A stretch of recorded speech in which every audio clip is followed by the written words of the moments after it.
All right, so here I am with my AC unit. I have the remote here. It works really well.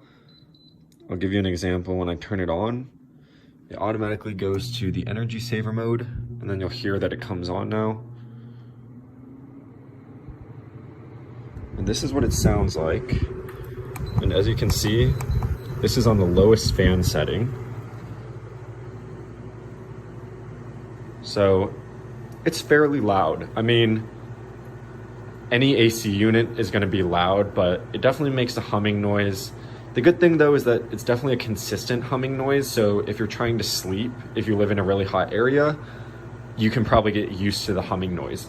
But because the humming noise is so loud, I tend to turn it off at night, especially when it's not hot outside. But that's just something to keep in mind, is that if you went and bought a more expensive unit, it probably wouldn't be as noisy. But this is kind of an inherent problem that all AC units have. That's just how they work. So if you're expecting something that's super quiet, you're gonna be surprised, because even on the lowest mode, it's still fairly loud, but not too bad.